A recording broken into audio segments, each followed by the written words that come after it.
Y'all seen Quentin?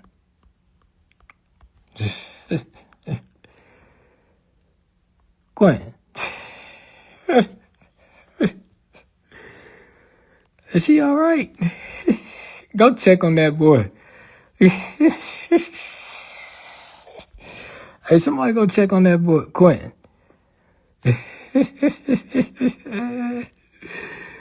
Oh, shit. Plantation District. They talking about? Who were enslaved on their own land here in America came here by ship. But the truth is, it was Europeans who flooded this land by the boatloads. Ship after ship, wave after wave, they poured into the Americas, not enslaved, but seeking land, freedom, and fortune. By the 1700s, tens of thousands of settlers from Ireland, Scotland, and Germany crossed the Atlantic. Philadelphia became the largest port of entry, followed by Baltimore, Charleston, and Boston. They came for farmland, religious freedom, and new beginnings, entire families stepping onto land already inhabited by indigenous nations. But while newcomers were building new lives, indigenous Americans, the original people of this soil, were being erased on paper. Laws and census rolls worked hand in hand to bury their identities under new racial categories. Children documented as Indian in one generation were suddenly labeled mulatto or colored in the next. In just a few decades, millions of indigenous bloodlines were hidden in plain sight. The 19th and early 20th centuries brought an even greater surge.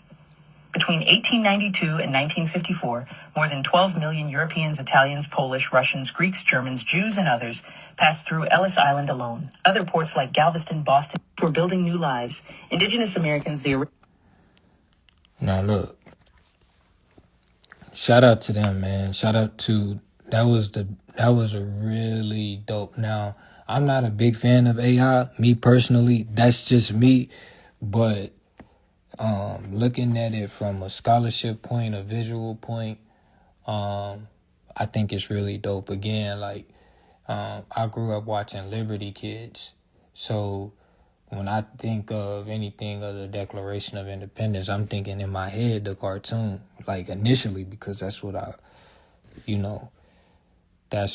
that's how I grew up. So like I think that, that I call it augmented reality can be used as leverage, to create visuals for history. Is going to need to be done. All I'm saying is that's not my role. Like, my role is just really to, like, I get this, like, even with this, like, I made this post before I seen that video. Like, that, I have not heard anybody talk or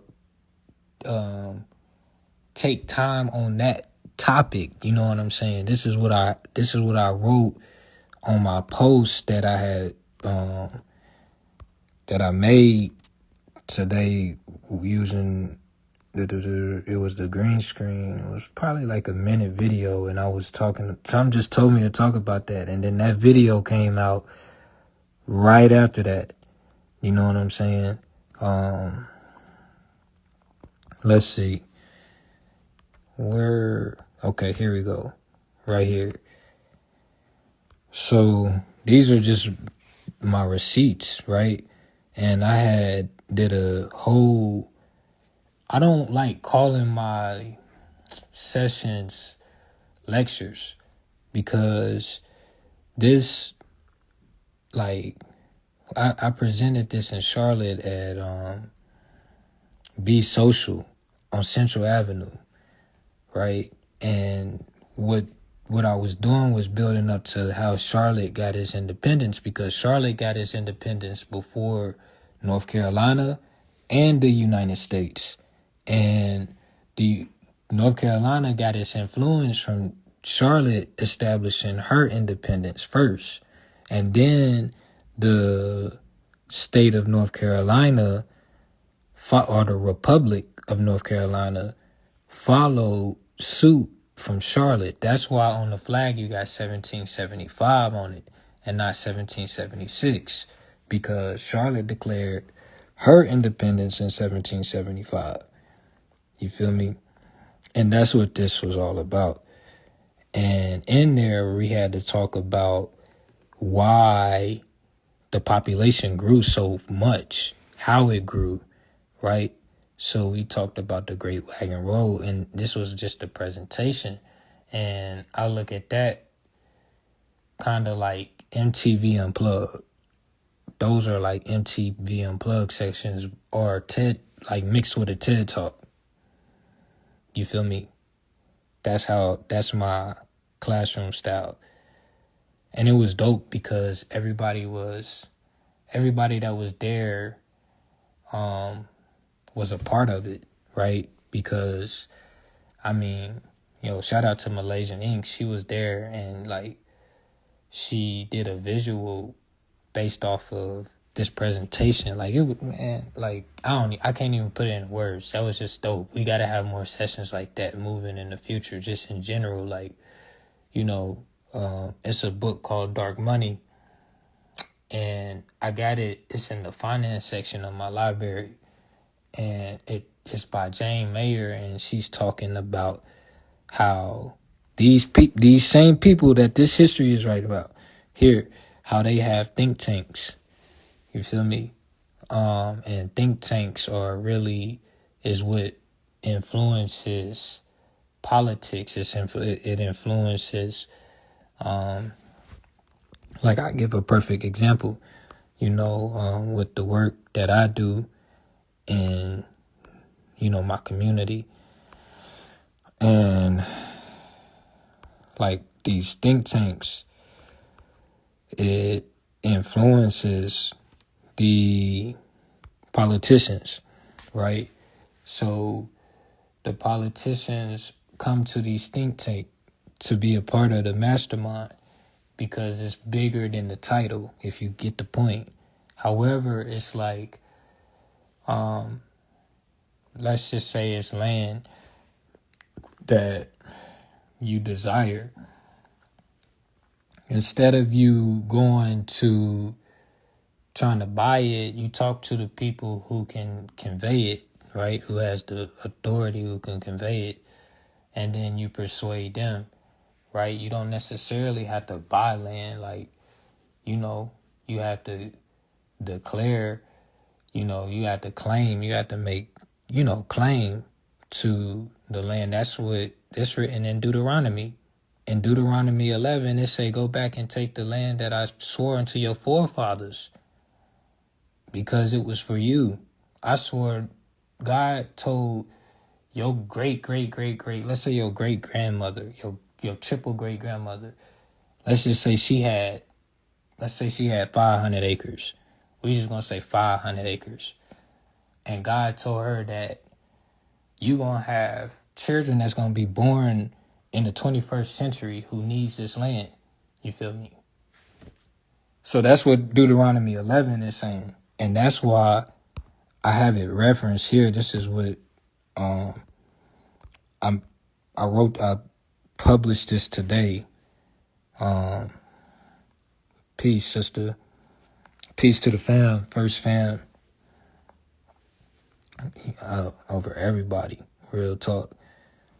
But right here, it talks about the woodland period and who we were prior to colonization on the land. Like, we had our own tribal government, we had our own land, and then this was the post. I posted this on my page earlier. Just giving these facts about how, like, everybody's like, how is the Orange God president and he's a felon? Well, this is what it's about. This is the systematic. You got to know the origin. You got to know the origin of it. So, like, here, these are the facts. This is a heat map of the population of North Carolina from the 1700s, the early 1700s. It says records indicate that from 1725 to 1760, 3,000 to 6,000 persons left Northern Ireland each year. All in all, 300,000 that left from that time period, and it probably was, and it continued to grow, right? like even to like right now. And this is what the fight in our communities is, because like on our islands, they're building left and right. They're building left and right because nobody's claiming the land, and so they're looking at it like, boom, they can get the land cheap, and they do. Some of them, they don't pay much. Some people just pay $1. And they get these the lands that again was literally bestowed into us, but we never knew it because nobody told us. You feel me? And so because of that, you got colonization. And I want to bring this fact up. This is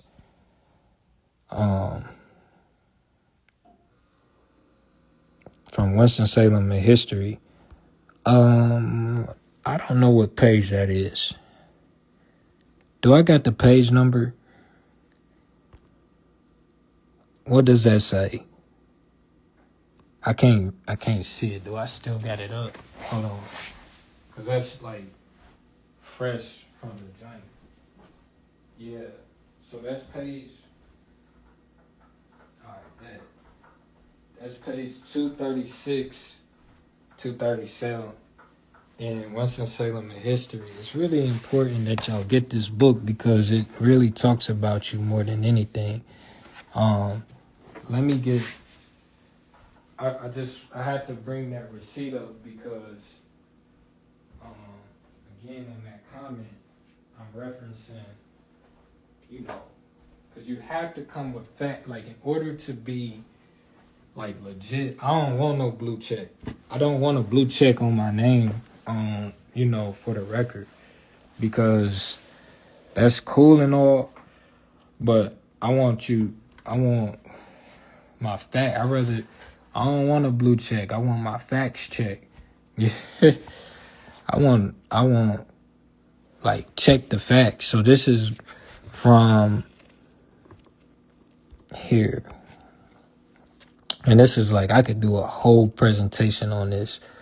But look, going back at this comment, I was talking about, you see 4,000? Let's look for 4,000. Boom, 4,000 right there.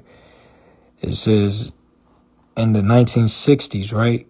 And they were misplacing us from our estates. It's documented that 4,000 family, not 4,000 people, 4,000 families. 4,000 families was misplaced in the 1960s in the Trefo and had to go back and was forced into the projects that right here, where is it? That was built for them, not for us. It was built for these Scott Irish that was coming here, right? And that's what this heat map shows. It proves that, right? So that's North Carolina in 1790 and 1730. So that's just a 60-year span. You feel me? And so that's it. Now it's even worse because they come in here daily. And they get these benefits, they get Section 8 benefits, all types of claims, and they are able to live in really nice homes, you know what I'm saying? And I be like, I'm gonna show you I'm gonna show you this shit. I just want to show you. And so remember what I said about in this post. This is an article, essentially. That's an article. You feel me? So the Woodland period, brick house, we said we had neighborhoods of brick houses. All right. We had, and logs.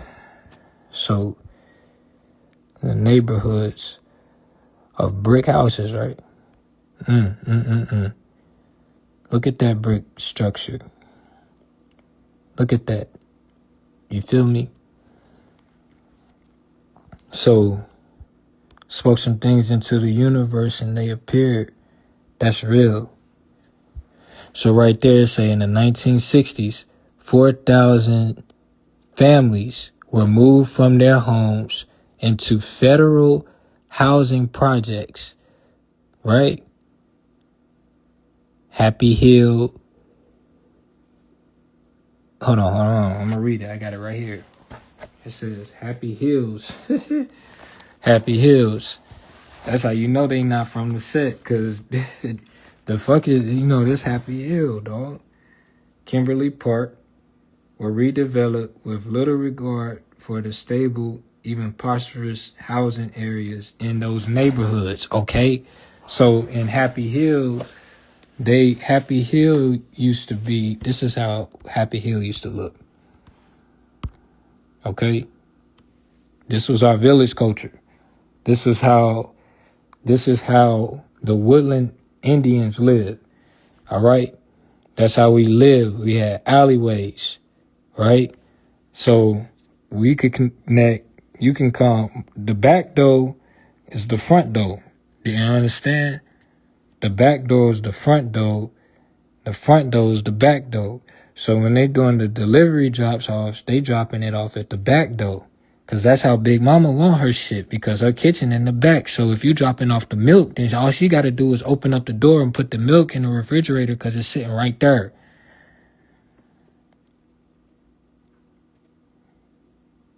I'm preaching to somebody this morning. 127. So it says that, listen, tearing down and building up had profound and sometimes negative effects on the city black neighborhood. The whole neighborhoods were demolished, brother. For instance, to make room for the expansion at RJR Tobacco and Winston-Salem State University, roads such as 40 and 52. Shout out to the Lady Rams too. Shout out to them. Shout out to them. They got that dub. Shout out to 67. That's Earl to Pearlman Road. What's Earl to Pearlman Road tied to 67? I can't think of it.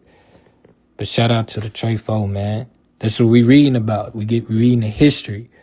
You feel me? And they got that dub today, bro. They gonna win the whole thing. I'm confident. I'm confident in them girls. Like they are a solid group. They are a solid group. You know what I'm saying? Shout out to Baby Shaq. She rapping the Trefo. She putting on. Right? For St. Albion. All right, look. So we talk about the Woodland period. So now you see where I reference this at. This is page 237, Winston-Salem, a history. All right? And it says that University Parkway, Peters Creek Parkway were routed through Negro neighborhoods, destroying large sections of them and setting the boundaries of what now defines, right? So did you know that? Did you know that? Did you stick around? Did you know that? Did you know? Did you know? Did you know? So it said it was destroying, and like in Happy Hill, so it's way bigger than 52, right? It's way bigger than 52. And this is why we are in distribution and transportation, because now we can regulate our routes based off of the happenings to, like, I spoke at the historical marker for the Happy Hill Cemetery. I spoke there. I spoke about how the people who lived there, right? I spoke amongst the people who was there before Highway 52. You feel me? And at Winston-Salem State, they talking about Columbia Heights. I was speaking with the descendants of people whose grandparents lived in Columbia Heights, right? At the historical marker, all you got to do is just go up Willow Street. And you're going to pull up on the cemetery. It's going to be on your right. And right there where you can oversee 52, there's a historical marker that was unveiled on the 22nd of June of last year. And I got an official invite letter, right? And I extended y'all, my audience, as guests. And we spoke. And I spoke about how the damages that occurred to the people and how that was genocide, because specifically at in that part of my birthlands and that region of my birthlands, or that section, that territory, that district, what we call Happy Hill, which was Liberia, or Libertas, right? Because we were the Carolinians, and the Carolinians mean the free man. And in order to have freedom, you have liberty. If you have freedom, that's liberty, right? So the free man is the Carolinian. So, and this is how we live. You feel me? We all was connected. We all was tribed up. Everybody was on one accord. And then they had a great council who governed the neighborhood. You know what I mean? And the great council was the council of the wisest, the wisest nobles that was in the land. They may not necessarily lived in the village, but they still was a part of the greater Salem. The city was just called Salem then. So here, they call it clearing the slums, and it says this is in Winston-Salem, a history, page 236. It says that the slums like these shanties on the East 2nd Street didn't exist according to the Winston-Salem alderman. Now, could that have a tie to, let me find it, and it's worth me going to find it, because could this have a tie to this? Where we at? Could it have a tie? Could there be a tie there? Man, I got it. Man, I can...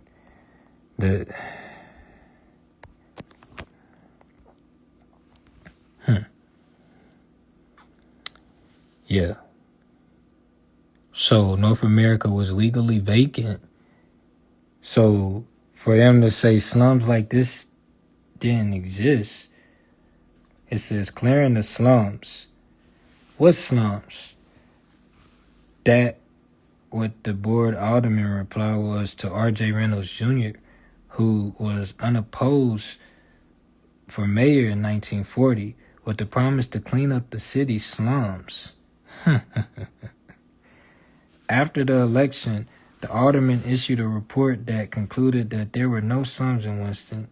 It says the official verdict prevented the city from receiving federal money for slum clearance. So now you have to go and read our article. Go to NoMoreSuitsLLC.com, or just type in No More Suits in Silver Hill. Type those two things in together. No More Suits in Silver Hill. And then read that article. And now you understand the slum clearance project. Okay? Now you understand the slum. Now mind you, again, this is how we live. This was our village. These were villages. You see what I'm saying? We belong to the Cherokee Nation. That's the anion wheel. That, that's the anion wheel. What that say? A anion wheel. Real human beings. And so that was on the outside. This is how we was looking on the inside. This is what we were doing on the inside. You feel me? Can you see that? Oh, my fault. Let's do it like that. That's a bet. You see it better now. So that's inside. That's on the outside. Inside, outside. Inside, out. Do you understand? Now you get the point. This is us. That's our culture. This is our village culture. This is our tribal culture. You feel me? So that's on a cold winter night. You feel me? So that's it. We, the real people, the real human beings who lived in these, right? That's it. So it says that, okay. So what slums? R.J. Reynolds, who ran unopposed for mayor in 1940 with his promise to clean up the city's slums. After the election, the alderman issued a report that concluded that there were no slums in Winston-Salem. The official verdict prevented the city from receiving federal money for slum clearance. So now, the slum clearance project. The slum clearance project. Reynolds, the only surviving son of the tobacco company founder, knew better. He had pictures made of black neighborhoods where sewage bubbled through the surface of rental houses owned by the politicians and the city official that had red condemnation notices tacked to the doors. One block of tenements with 32 families had one cold water spigot and 3 toilets, 2 of which were stopped up. Reynolds presented his evidence to the federal officials who gave money for the first federal housing project in North Carolina. With the money, Reynolds built 338 housing units. World War II interrupted the work, but Marshall Curfew succeeded the mayors and continued it under the general heading of urban renewal. The city-county planning board, formed in 1948, drew a master plan that included redeveloping the blighted inner left behind as residents continued to move to the suburbs. Those residents continued to move to the suburbs, so we trade in places, right? All right.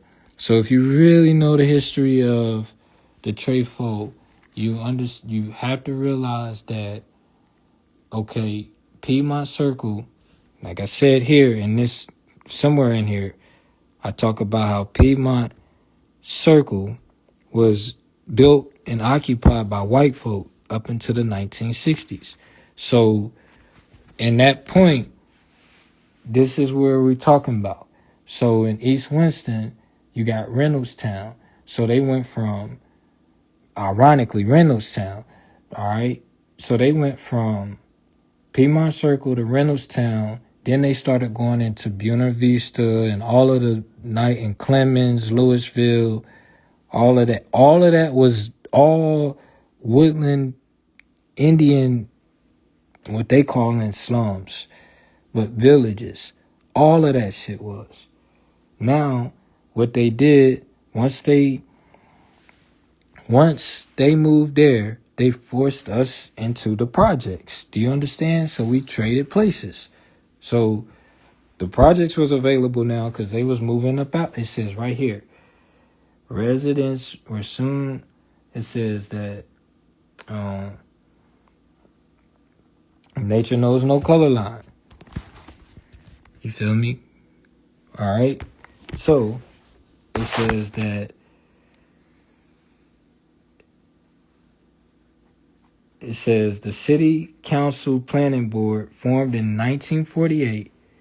So the planning board for Forsyth County was formed in 1948. These are facts.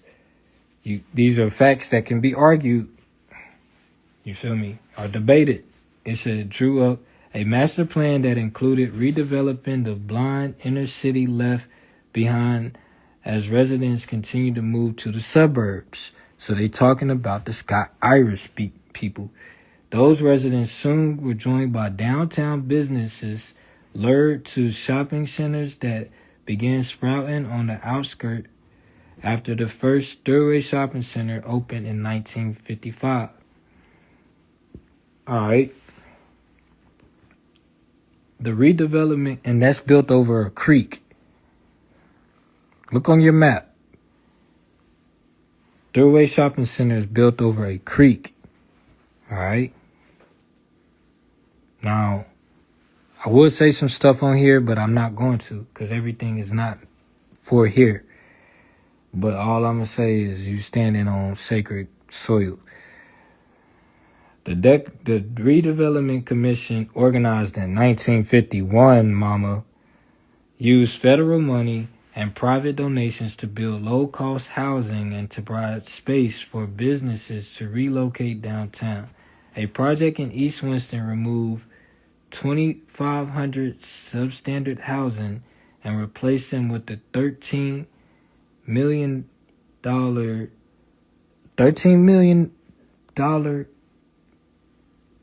of new construction, including the new hospital for blacks.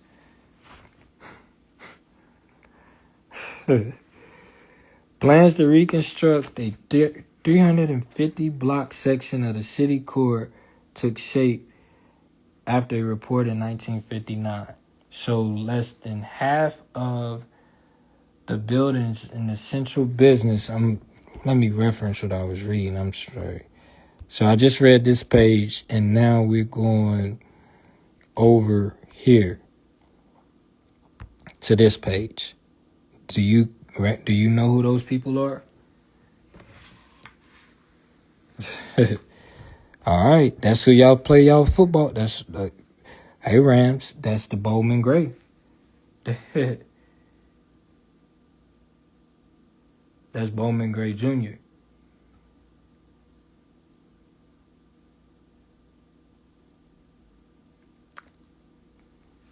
This is Bowman Gray Jr. right here. Wait, I don't know. Shit, you tell me. I don't know. I don't know them. Let me not say what I'm about to say. Saltines. I don't know who they are. I don't know who they is. You tell me. But that's one of them is you got the Reynolds building, you got Reynolds Tower, you got Bowman Gray.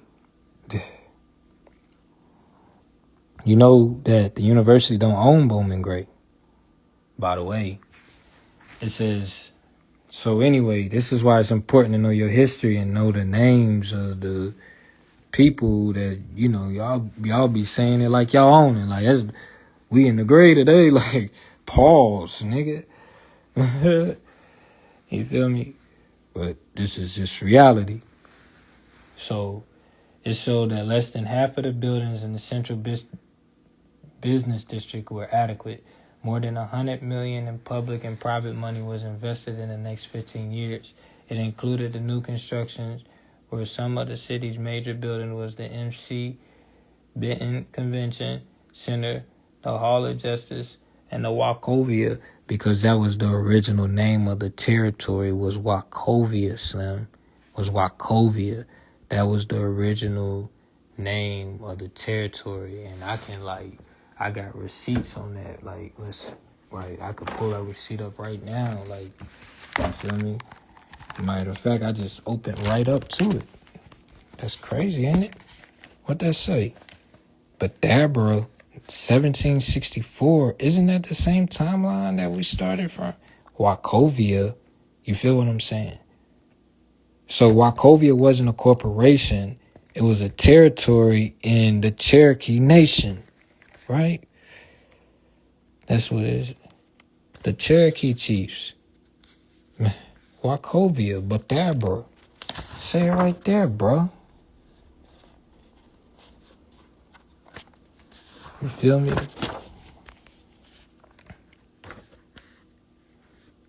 That's why COVID.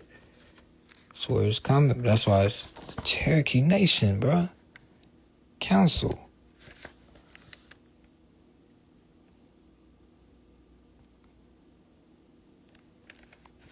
Do you see what I'm saying? That's nationality. That's the nation. 1809, son. I thought we was in shackles. Massa? No. We was declaring the law of the land. Men's wives and children to inherit the property. Come on, bro. That's what this... Bro. Send this to your damn... Come on, dog. You gonna let can your wife inherit the property? Let's be real. It says here, men's wives and children did not inherit from the men. They belong to a different clan. That's what it said. That's what it say. Oh, what book we referencing? Man, look at that.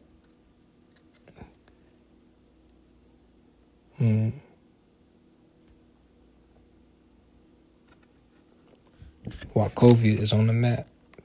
Salam, the Moravians, Wachovia. But Wachovia is just describing a place. That's the place of peace. That's the point of reference. Man. And the Broad. That's the Broad. And that pour all the way into the Atlantic. And so do the Yakin. So, that's over the hills. The Hawassi. You see, that's what I'm telling you. That's where I was at. I've been all through here. I've been all through Chickamauga, you see. Been all through the church. Big Tellico. You know what I mean? Man. Be careful out there. Don't ride alone. And if you do, you know what I'm saying, you better know how to hold your nuts if you got them. Jonesboro. Watauga. Shout out to the people in Boone. Shout out to my niece, man. Shout out to the what are y'all? The Mountaineers, man. Yeah. That's dope. So yeah. Yeah.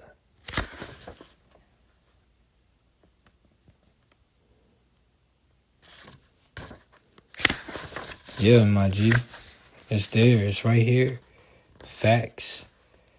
You feel me?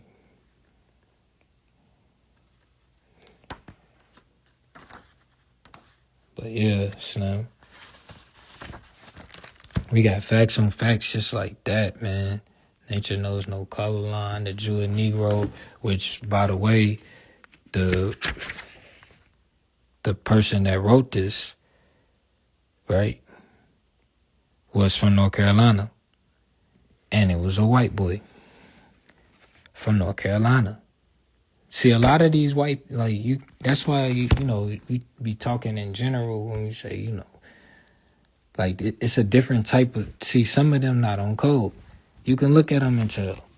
It's a different set of them. He was on code. You know what I mean? That's why he wrote this. That's why he put Jomo on the cover. You feel me? So we're going to finish reading what they say because it's very important that it is ciphered. It says that the tearing down and building up, the tearing down and building up had profound and sometimes negative effects on the city's black neighborhoods. Now, they call you black because they're not going to say indigenous, right? Because of remedy, right? Because if you black, like, they can say that, well, this wasn't your land, right? This ain't your land. It's not your country. So therefore, if they are demolishing the land, then they cannot, you won't have no tie to it. So that's why they say black, to black you away from who you were. What they doing is putting black over who your tribal name, your tribal heritage and lineage, they blacken it out. Just like this, my picture is black right now. You can't see me even though I'm right here. You feel what I mean? I'm right here living, but it's blacked out. You feel me? So that they did that to watch that law. It's so interesting that joint came out today. It didn't come out today, but that, I follow Carolina Indigo, and Carolina Indigo posted that literally almost simultaneous of the time that I posted, that, that receipt. That's very interesting. Very interesting. And for real, it's credit to the person that put that together, like, for real, because that's dope. I might need to work with her, huh? 100%. Or whoever it was, you know what I'm saying? Because, man, that's why I do this work, because this is a database. It's a source center. That's literally what the words that utter out of my mouth is. It says the tearing down and building up had profound, sometimes negative effect on the city's black neighborhoods.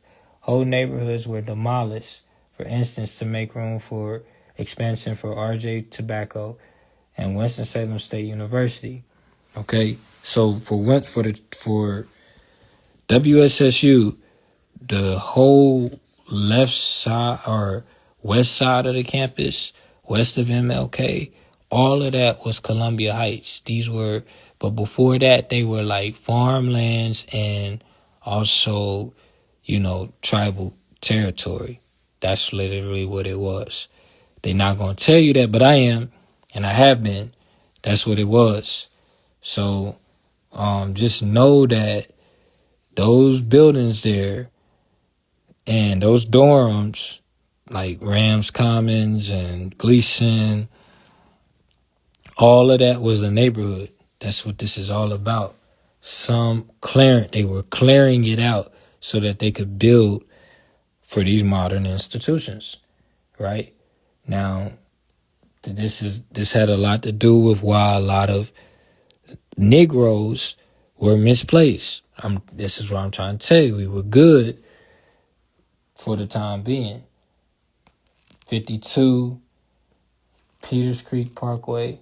We know about 52 cutting through Happy Hill. So Happy Hill used to be a part of hold on, let's just do this. All right, now we talking. All right.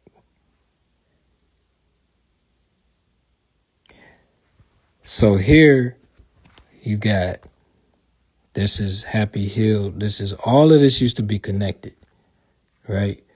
So along this creek, we were connected by the creek. So when they saying 52 cut through the neighborhoods, that's what it did. You feel me? That's what happened. So it used to be all of this was connected. And again, when I spoke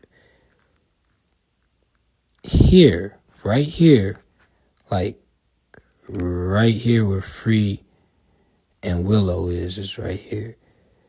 That's where the the unveiling for the historical marker was at. And if you just scroll back on my page, you'll see it.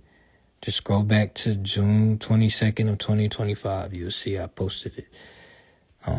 With Jacilia Dungy Houston's book. But anywho, the people that was there literally lived in Happy Hill before the highway was constructed. So therefore he was connected here. None of that was there. All these roads and like the highway, that literally is a barrier. Like, they literally have a barrier wall up right here on Vargrave, because that's how blocked off they are from, like, this is all our village, all of it, and this was where our center city was at. You feel me? In old Salem, right? It's always been there. Always, all of that. All of that. Now, we always had a school structure, but it wasn't as big as and commercial as it is now today. You know what I mean? It was more like inclusive, right? Look up Earl to Pearl in 1967. I think that's the year he won the championship. So that's dope, man. Shout out. And actually, man, shout out to that. Shout out to them, man. Shout out to that whole crew. Like, for real. Word up. So, Rams. Yeah, all this was connected. Matter of fact, I dedicate this to the Lady Rams, this post. This is dedicated to the Lady Rams. Real talk.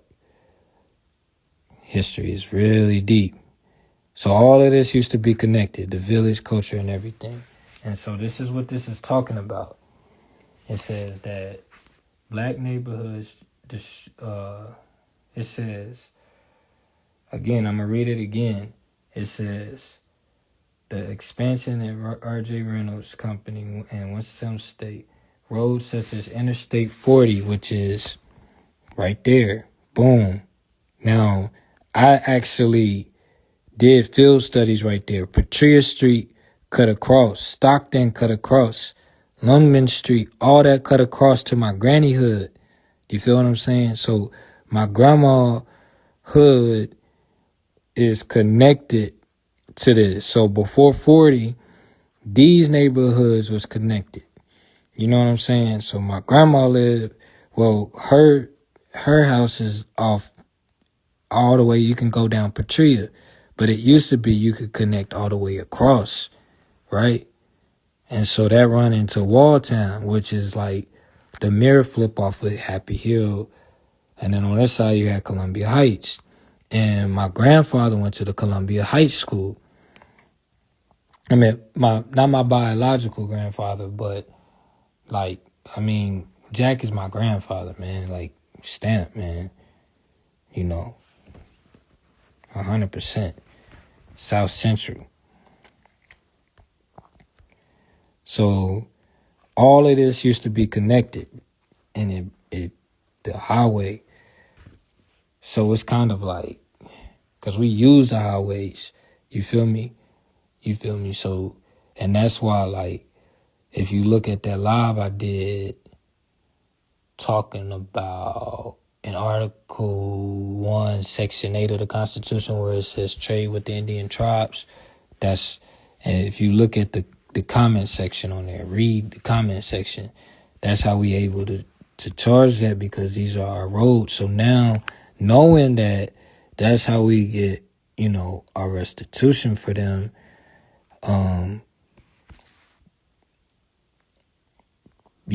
literally, when they put the highway through here, these are through grave sites.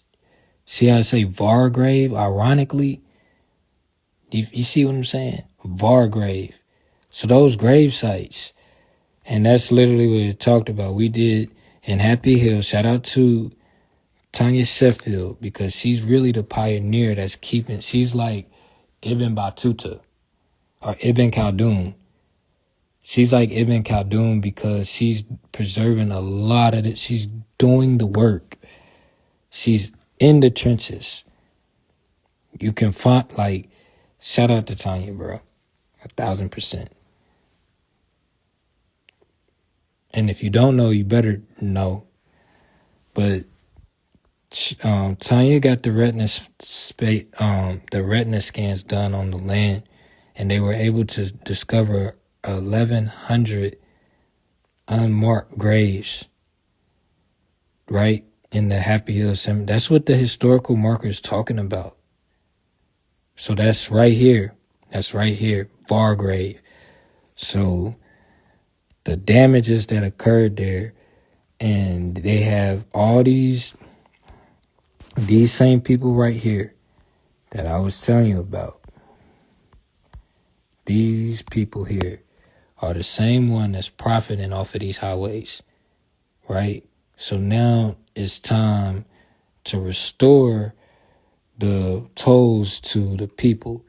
The people are the toll, like, you know, and they're going to get it back through equity. And that's what it's all about. That's what's all happening. And it's nothing they can do about it. You know, so let me finish reading this. Let me go back here, because this is a good point, because it's talking right there. Peters Creek Parkway, which is not too far from here, on down Peters Creek. There goes Salis Creek right there. So it says University Peters Creek Parkway were routed through black neighborhoods. University Parkway was routed through black neighborhoods. It says destroying large sections of them and setting the boundaries that now define them, the destruction of black civilization. So it says, though sincere in its attempt to improve the obliged areas, urban renewal disrupted entire neighborhoods and destroyed many of the city's black historical landmarks. More than 600 acres of houses were razed in the early 1960s, right? Razed. What does that word razed mean? And 4,000 families were moved from their homes, some into federal housing projects. So where did the rest of them go? Areas such as East Winston, Happy Hill, and Kimberly Park were redeveloped with little regard for the stable and prosperous housing areas in those neighborhoods, right? So again, I don't have the full. If you want the full who were enslaved video, on their own land here in America came here by you ship. can go. But the here, truth is, Shaw it was Europeans who Mitchell flooded this land by the boatloads. and Ship after Carolina ship, Indigo. wave after wave, they poured into the Americas, not enslaved, but seeking land, freedom, and fortune. By the 1700s, tens of thousands of settlers from Ireland, Scotland, and Germany crossed the Atlantic. Philadelphia became the largest port of entry, followed by Baltimore, Charleston, and Boston. They came for farmland, religious freedom, and new beginnings, entire families stepping onto land already inhabited by indigenous nations. Already. But while newcomers were building new lives, indigenous Americans, the original people of this soil, were being erased on paper. Laws and census rolls worked hand in hand to bury their identities under new racial categories. Children documented as Indian in one generation were suddenly labeled mulatto or colored in the next. In just a few decades, millions of indigenous bloodlines were hidden in plain sight. The 19th and early 20th centuries brought an even greater surge. Between 1892 and 1954, more than 12 million Europeans, Italians, Polish, Russians, Greeks, Germans, Jews, and others passed through Ellis Island alone. Other ports like Galveston, Boston were building new lives. Indigenous Americans, the original people of this soil, were being erased on paper. Laws and census rolls worked hand in hand to... All right. Yeah. So go check that out, man. That's a really good drop. And it lags here on live, but that's a really good drop. And look at those consensus reports. You see what I'm saying? And I hit you. You got it. You got them. I showed you. Like,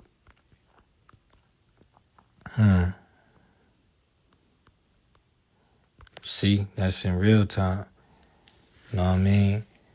So, blood of a slave, heart of a king. So these are census reports. So they got them. So that video was talking about how we were mislabeled and branded as black and African American, right? But, you know, and so they say a lot of black neighborhoods and African American neighborhoods because it'll take away from the fact that if they call it African American, it'll take our ties away from it. We won't think, oh, we've always been here. We always had that. But when you say indigenous, and that's what I spoke about, man, I can't, computer, let me see. I really wish, all you gotta do is type in, oh wait, I got you. I can come here and do it. Dang, that's dope. I'm on TV. I'm on TV. I'm on TV. I'm on TV. I'm on TV. Let me see. Cause I want you to hear, and it's on my page too. My speech there. But let me see if I can pull it up, cause I want y'all to source this too.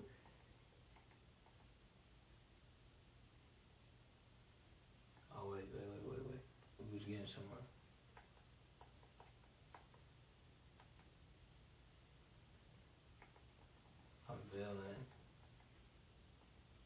Man, this got Happy Hill. I mean, it's the projects, you know what I mean? They got up here Happy Hill Homicide, Happy Hill Projects. So we really, like, doing real work, bro. I've been working in Happy Hill since, like, 2019, bro. Type in historic. I didn't speak at the Liberia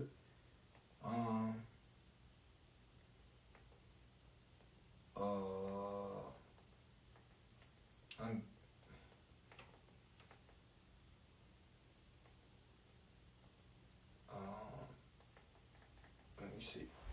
I didn't speak at the Liberia one, but I was. Alright. So that's what I typed in. Happy Hill historic marker. That's it. And it came up. So this is it. And June 22nd. So this is the whole joint. Watch it, watch the whole ceremony, not just me. You got the descendants from, that's Tanya right there. Came together to do this work, had unconditional love for the work and for the people of this community. There was a lot of intention in the traumas that happened to this community. So what we need is unconditional love with intention of righting those wrongs. There go me and my son and my daughter and my niece. We can do that by supporting this community. I didn't even know his. Supporting us financially with the land that is owed to us and with the grace. Because this community needs to heal. That's why it's called Happy Hill. And we're going to need that support. So I'm not going to continue with this. I want you to know that Keith Surmer is going to come up next, and he's going to share his report about the work that he did. And I appreciate you all. And one last thing is that I am also the president and the founder of the Dream School, which is an after-school and summer camp program. We did a project in 2023 because I wanted to bring awareness to what this community means. And so I trained adults that were current and former residents how to use their smartphones to capture their story about this beautiful place. Hey, Kaylee. And from that, I knew that we had to do a documentary. Inshallah. Because this story is unique. Inshallah. It's special and deserves to be told by the people who are experiencing it, have experienced it. And that's what we're working on. And immediately following this is the fundraiser that's at Millennium Center. And you are cordially invited. You will be able to see the documentary that the adults had done, and you'll see the trailer for the new documentary that we're working on now. And like I said, we're going to need your support in telling that story, because the story is important and it matters, just like this place matters, and it deserves to be preserved. Thank you. That's big time. Thank you, Happy Hill Neighborhood Association. Yeah.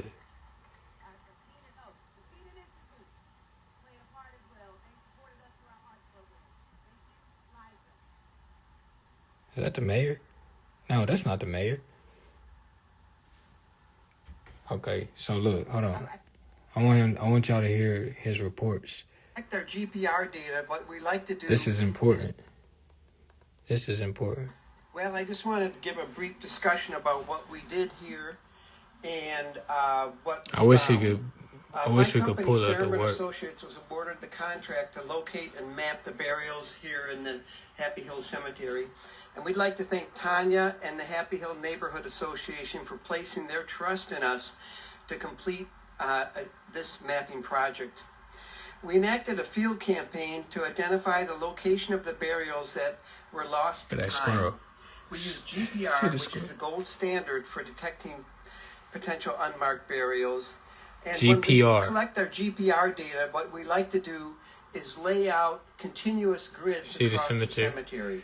We laid out 9 grids across the cemetery, and we collect ground penetrating radar data every foot across the cemetery.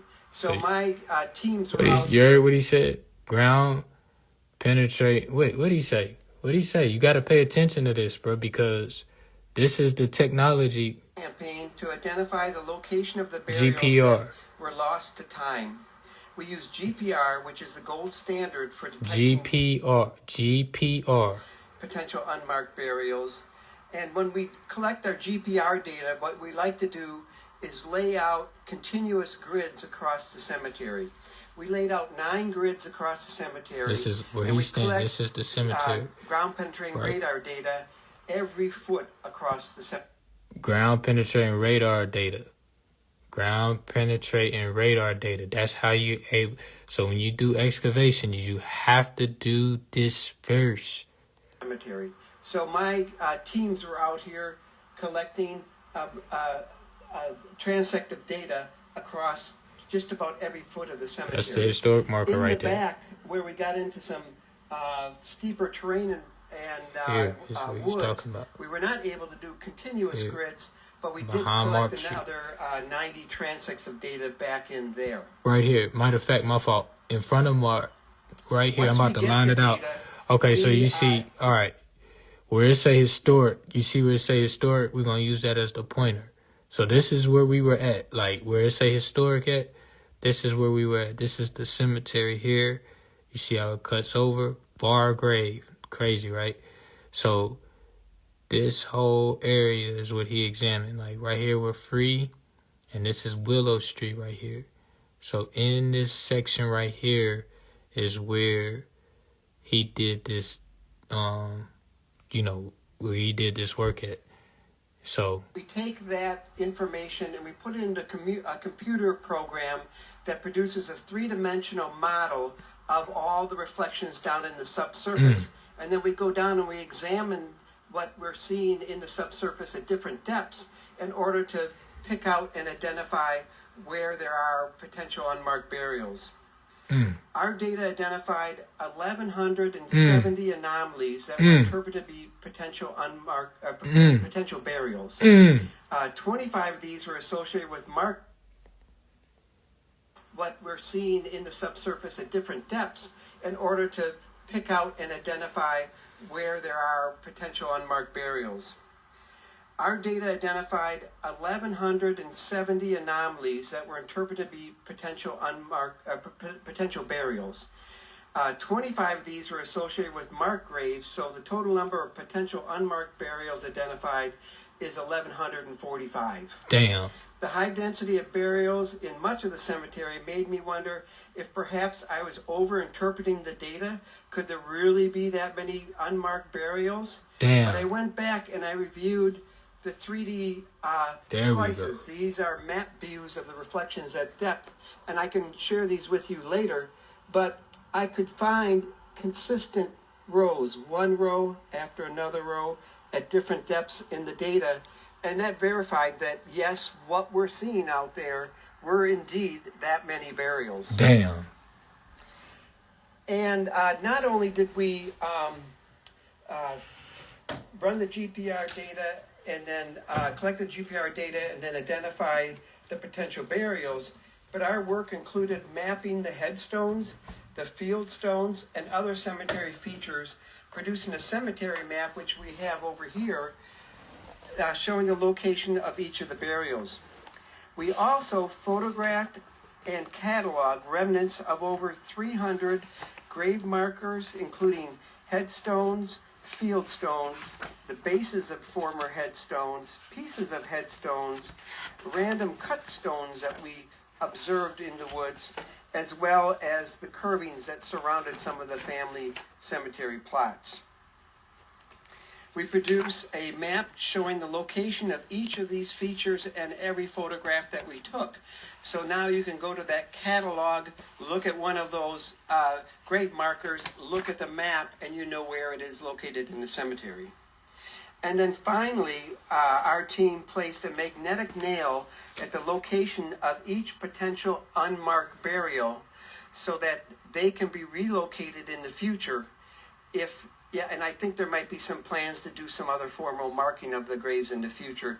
So they're not going to be lost to time anymore. They're marked. Over my career, we've done hundreds of GPR surveys, and we find that the effectiveness of these GPR surveys is dependent on the cultural practices of memorializing those who have passed. Here at Happy Hill, we found a very well organized layout of the burial plots. The neat rows of unmarked burials imaged in the GPR data indicates a very consistent burial practices. Something that was new to us, though, were the very deep grave depressions that you can observe along the southern edge of the cemetery if you go back to the fence between here and the housing development beyond that. But we were told by some local informants that when the churches assigned burial plots in the early days, that each family was assigned a burial plot. Family. And that burial plot would be used for more than one member of the family. Family. So over time, as the ground settled, that would account for these deep 4,000 that we families. found in many of these burials back along the southern border. But I'll be around to answer any questions, or if anybody wants to see some really nice example of what we see in the ground penetrating radar data, I have that here as well.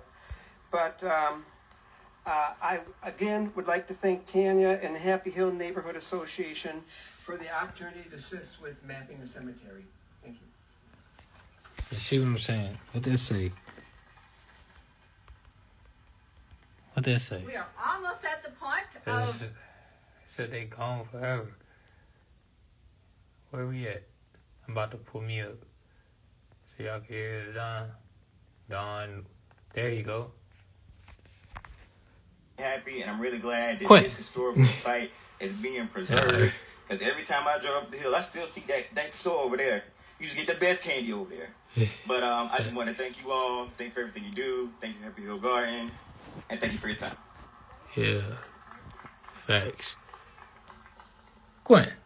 Good afternoon, everybody. My proper name is Ibn Darrell. In Arabic, it means I'm the son of my mother, whose name was Darrell. Darrell is also the house. And so I'm just honored to be a representative of her. Inshallah. And, my tribe, my family, my lineage. And it's an honor to be here. I'm also on the Happy Hill Neighborhood Association board.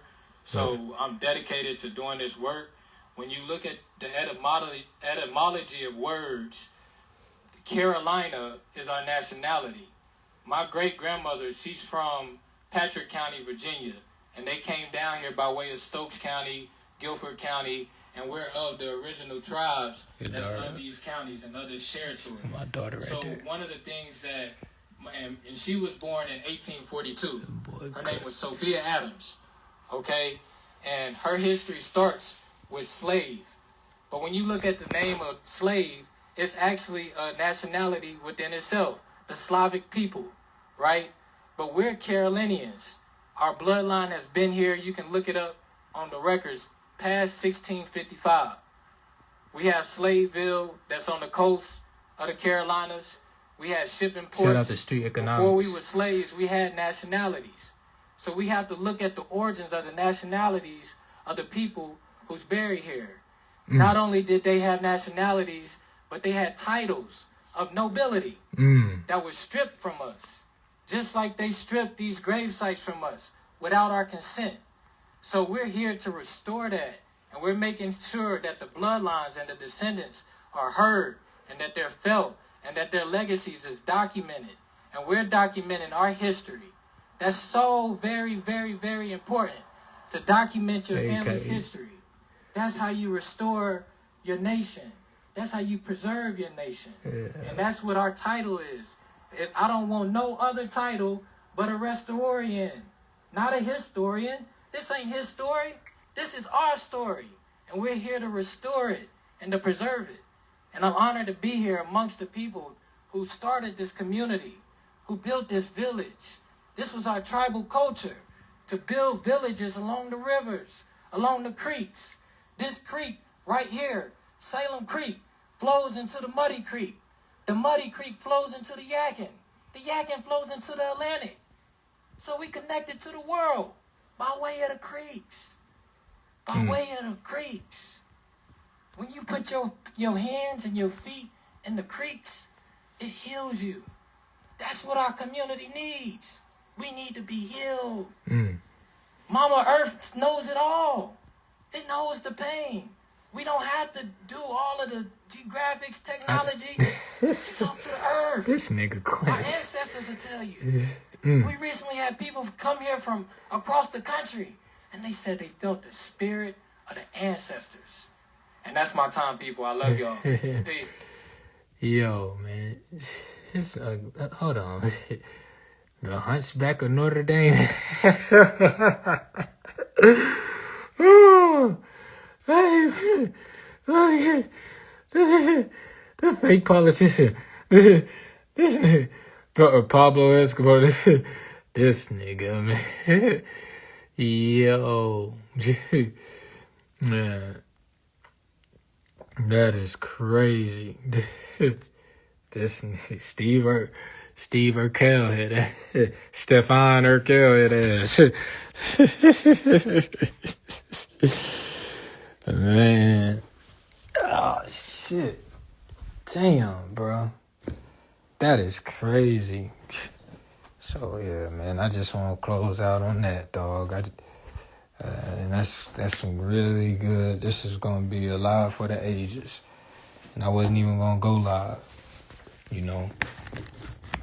I wasn't even going to go live. We just in the writing studio, man. We in the lab. I just want to give y'all, if you watch this far, I'm going to give you, you know, I just want to give you a little glimpse of, you know, this is legitimately the writing lab, man. So that's what we do, bro. You know, and we really at like stacks. You know what I mean? Like, for real. Like, that's why I shared Shawty. I reposted her joint, cause she had the damn Ego is the Enemy joint by Ryan Holiday. I got this one right here. So I'm sending her this joint. I peeped the game, you know what I'm saying? So she had Ryan Holiday. I'm like, all right, bet. So I want to be like, I really love writing. Like, I'm gonna be honest with you. Like, I'm gonna close out on this. Like, I really love being every bit of a writer. And Ryan Holiday book, The Obstacle is the Way, is what influenced the cover for the alarm clock. Not too many people know that, but once the scholars become, you know, experts on Daryl Q. Slade, they gotta know that. That's a fact. But that inspired the cover. So I really love this writing shit. And like, I'm really dedicated to it. Like, for real. Like, I got real dedication to this writing. It's like, it's deep, man. Like, it's really deep. You know, like right now, I'm writing on the table that like my mom, she had, you know, my mama kitchen table. So that's like, you know, when you think about Jay-Z when he was, you know, making beats on his mama table, you know what I mean, and Marcy. So that's this. And it's just something about that. Like, it take me back to a place. It's like Cole going back in the Honda, you know. So I really love the craft, and I say that to the next author, you know what I mean? Because we need more authors. Like, when you have boredom, when you dealing with massive boredom, write. If it ain't nothing else for you to do, write, bro. Write. Get you some paper, get a pen. We all need to be authors. And that's what Tanya was saying if you was listening. You feel me? So she said we gotta tell our story. We gotta write our story. So everybody's story count, man. Shout out to G Money. Shout out to Mike. You know, these are the authors that is coming, these the new Ryan Holidays. You know what I'm saying? Like, these new wave of authors is like, bruh, you gotta be there. You know what I'm saying? Like, we are really, who else got some heat coming? Man, shout out to Brody Dollars, bro. You feel what I'm saying? Like, shout out to 2 Chainz. Shout out to AI. Like, the real Allen Iverson, my nigga. Like, the original AI, nigga. The original answer, man. You know what I'm saying? Shout out to, you know, Quatre, who really, bro, really, man, I'm trying to tell y'all, bro. Like, these are, you gotta think about names that's still gonna be talked about in 200 years from now. And Quatre, one of them. And he like the Trey Foyer. But I don't want, I can't even say that. You feel me? Like, Trey just Trey. That's the Trey Fo. His name is literally the Trey Fo. You feel me? And so, like, his Ritz is gonna survive time. Watch what I'm telling you. In 400 years, they're gonna be talking, like, again, like how Ibn Khaldun, real talk. Because, and that's not, like, some people, like, that's the thing, bro. So Allen Iverson being an author, like, some people may know Allen Iverson just as the author. They don't know him as the answer. You feel what I'm saying? They not gonna know him. They gonna know. But see, Trey is the same way. Like, they may know him for his authorship, right? He didn't go to, like, he made literature sports. You feel me? Like, he won the state championship. Then after that, instead of going D1, gave you Through These Eyes, right? That's crazy. That's crazy, bro. And the Notes to Self. That's crazy, dog. That's crazy. Shout out to, and I gotta shout out Chinameza, because if it wasn't for Chinameza, bro, I wouldn't have been an author. I would, like, me personally, I wouldn't have been an author. I wouldn't have thought to be one. That's why I have to, like, encourage the next wave of authors, because I didn't know that, like, bruh, Chinameza, like, showed me. Like, it's different when somebody say, hey, yo, man, you know, you should write a book. But this nigga was writing a book. In the process of him writing his book, he like, yo, you need to do one too. You feel me? And cause it's your intellect, your mind, bro. It need to be in pages, bro.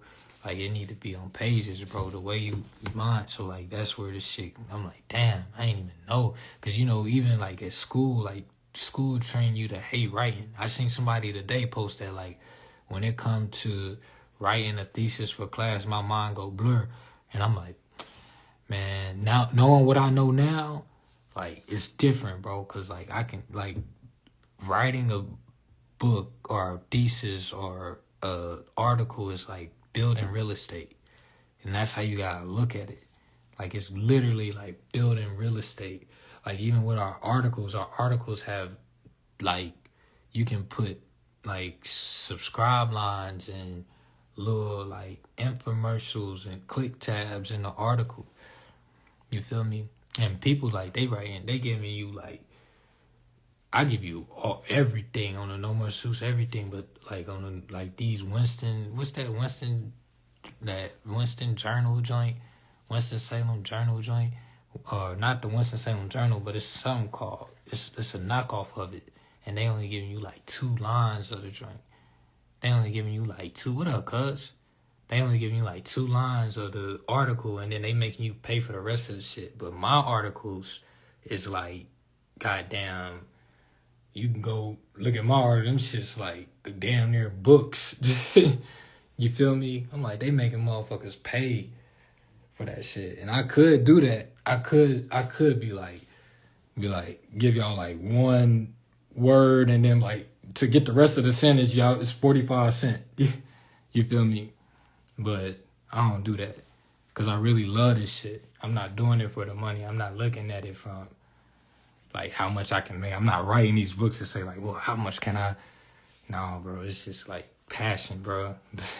It's passion and craft. I'm not even thinking about like the numbers. You feel me? I'm really just thinking about the impact, like the cultural impact. That's what mean the most to me, is like, yo, you feel me? Like, like, you know, that shit, like, that's why I reposted old girl joint. What's her name? What's her name? Go look at my repost, you know. Shit. I just seen the book. That's why I reposted it, because she had the book right there. And I'm like, boom, that's what I want. That's what I want. I'm like, boom, I want the books there. Right there. That's it.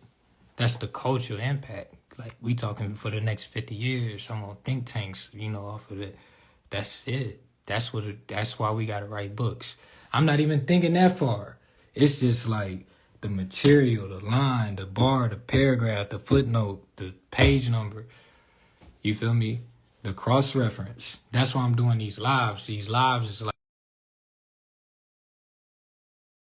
you know what I'm saying? The lives are gonna make a lot more sense once we get the footnote in there. I mean, once you get the final project, everything else is gonna make a lot more sense. On my mama and them. On my mama and them. Hell yeah. So I'm about to end this live. This is historic documentation of just real shit, man. Like, this is really what's going on. This is really what happened to our people. This is really where we are right now. You feel me? So this, hey, Daryl Q. Slade, man. They call them, I'm the son of Darrell, Ibn Darrell, Don Muhammad. But my author name is Daryl Q. Slade. That's like Morgan Stanley, nigga. So just like